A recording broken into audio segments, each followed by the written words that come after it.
Hello friends, how are you? I hope you guys are doing good. Today I want to talk about discrimination. आज मैं भेदभाव के बारे में बात करना चाहता हूँ। आज भी हम गोरे काले में भेदभाव करते हैं। आज भी हम जेंडर के अंदर भेदभाव करते हैं। आज भी हम दूसरे मज़हब के लोगों में भेदभाव करते हैं। क्या आपने सोचा है कि धार्मिक सोच इस भेदभाव को बढ़ावा देती है? नहीं सोचा ना? तो आइए let us think and you can call me atheist.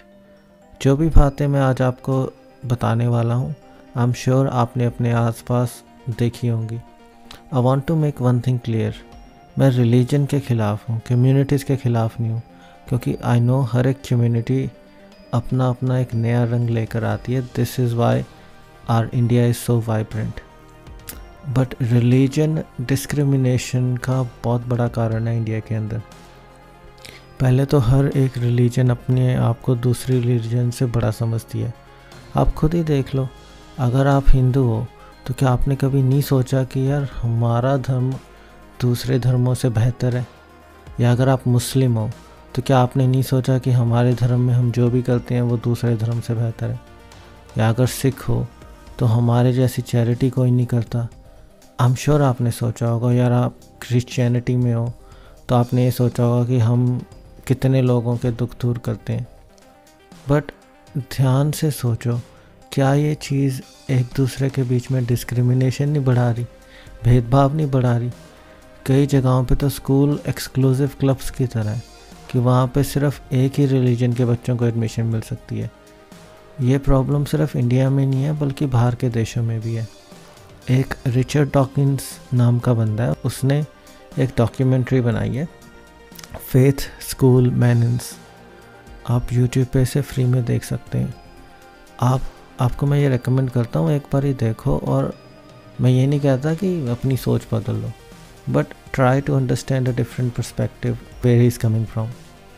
Cast system एक और बड़ा डिस्क्रिमिनेशन का कारण है। अब ये कास्ट सिस्टम आया कहाँ से? ठीक है, हिंदू धर्म के अंदर बताया जाता है ना, उसी के से तो आया है कास्ट सिस्टम। कास्ट सिस्टम का वर्णन सबसे पहले मनुस्मृति बुक में किया गया था।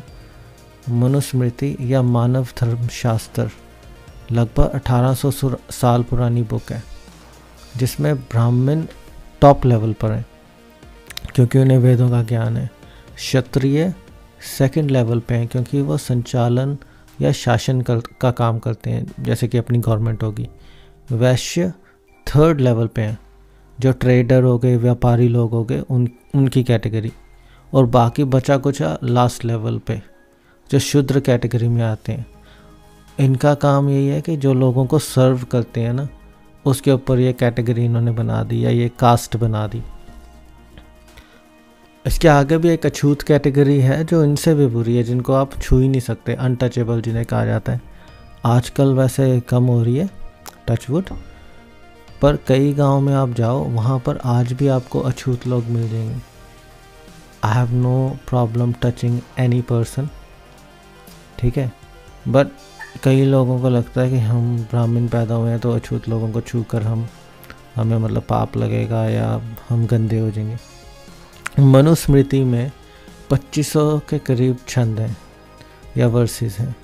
1000 से ज़्यादा ब्राह्मण के लिए हैं, 1000 से ज़्यादा महाराजों के ऊपर हैं जो अपने क्षत्रिय क्लास से थे। वैश्यों के लिए सिर्फ 8 छंद हैं सिर्फ वैश्यों के लिए, जो थर्ड लेवल पे हैं। और गैस करो कि फोर्थ लेवल के लिए कितने छंद उस बुक के अंदर लिखे गए हैं? सिर्फ 2। मतलब कि क्लियरली उस बुक के अंदर सिर्फ ब्राह्मण और क्षत्रियों के बारे में पूरी डिवोशन दी गई है। बाकी थर्ड फोर्थ लेवल को तो कुछ समझते भी नहीं है। आप खुद देखो कि हमारे धर्मों की नींव कितनी स्ट्रांग है। एक और बात, ये मनुस्मृति बुक मनु ने लिखी है, या मनु की जो स्मृति थी उसके ऊपर आधारित है, जो कि ब्राह्मण था। तो कन्वीनियंटली उसने अपनी कास्ट को सबसे ऊपर रखा, बाकियों के नीचे। मतलब साडा कुत्ता कुत्ता, थोड़ा कुत्ता टॉमी। और मैं अकेला इस बुक का विरोध नहीं कर रहा। 25 दिसंबर 1927 में बाबा साहेब अम्बेडकर ने इस बुक को आग लगा दी थी। क्योंकि वो अनटचेबिलिटी के ख़िलाफ़ थे। बट बाद में इसका पंगा भी हो गया क्योंकि गवर्नमेंट ने रिज़र्व कोटा शुरू कर दिया फॉर सोशल बैकवर्ड क्लासेस, ठीक है, ताकि उनको बढ़ावा मिले। बट आज की डेट में देखें तो वो बेनिफिट जो है, ठीक है, वो बेनिफिशियल नहीं है इक्वालिटी के लिए, पूरी सोसाइटी में इक्वालिटी के लिए। अब क्या होता है कि जनरल कैटेगरी के बच्चे को अगर कॉलेज में एडमिशन लेनी है तो जनरल कैटेगरी में सभी compete कर रहे हैं, इंक्लूडिंग शूद्र या थर्ड फोर्थ कास्ट या ओबीसी कास्ट वाले भी। क्या होता है कि अब जिसके तो अच्छे नंबर आ गए वो जनरल कैटेगरी में एडमिशन ले लेगा। बट मान लो एक जनरल कैटेगरी का बच्चा है जिसके आए हैं 70% और एक शूद्र कैटेगरी का बच्चा है जिसके आए हैं 50%। गैस 50% वाले को एडमिशन मिल जाएगी। अब माना कि 70%, मेरे हिसाब से 70% बहुत सही नंबर है, मेरे कभी 70% भी नहीं आए, ठीक है।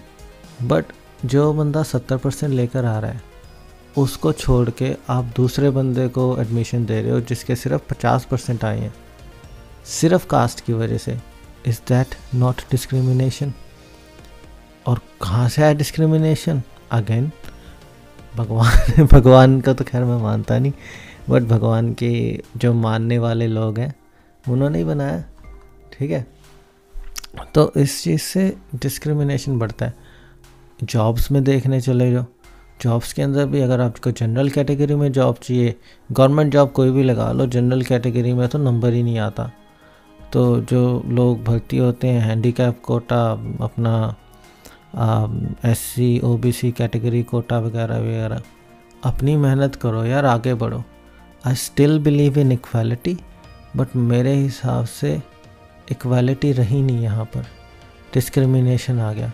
अब खुद देख लो, अगर मैं जनरल कैटेगरी में हूँ, ठीक है, और मेरे से ऊपर किसी और को प्रेफरेंस मिलेगी और मेरे को पता है कि वो बंदा इतना काबिल नहीं है, ठीक है, तो फिर उसको प्रेफरेंस क्यों मिल रही है? मेरे मन में तो उसके लिए साड़ा पै जाएगा ना।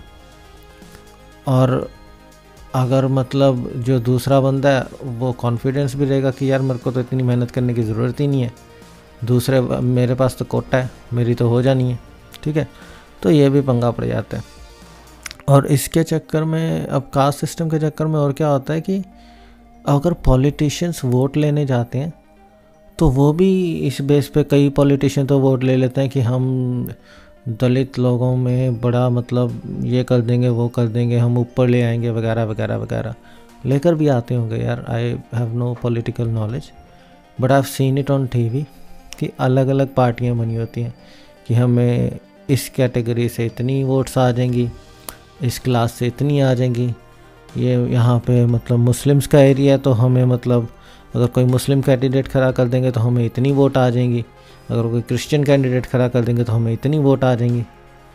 मतलब डिस्क्रिमिनेशन आप देख रहे हो। अब ये सारी चीज़ें जो हाई लेवल पे बंदे हैं, हाई लेवल मतलब कास्ट वाले नहीं, हाई लेवल पे मतलब जो पॉलिटिशियंस हो गए, बड़े बड़े बिजनेसमैन हो गए, ये हो गए वो हो गए, वो डिवाइड एंड रूल की पॉलिसी अपना रहे हैं कि मतलब थोड़ा सा बांट दो, फिर लोगों से जो मर्जी करवा लो। अंग्रेज़ चले गए अपनी पॉलिसी छोड़ के, ठीक है, अब उस पॉलिसी का इस्तेमाल अपने वाले लोग कर रहे हैं। आप थोड़ा ध्यान से सोचो, ठीक है। और ये सब चीज़ों से आम इंसान को तकलीफ़ होती है। हमें सोचना चाहिए कि हम इसे कैसे इम्प्रूव कर सकते हैं। आपको सोचना चाहिए, मुझे सोचना चाहिए, और हमें इसके बारे में रैशनली सोचना चाहिए, जज्बाती नहीं होना चाहिए। प्रॉब्लम है, प्रॉब्लम अगर आप देखो तो बहुत बड़ी प्रॉब्लम है डिस्क्रिमिनेशन की, ठीक है। And I think it is caused somewhat bye religion, ठीक है।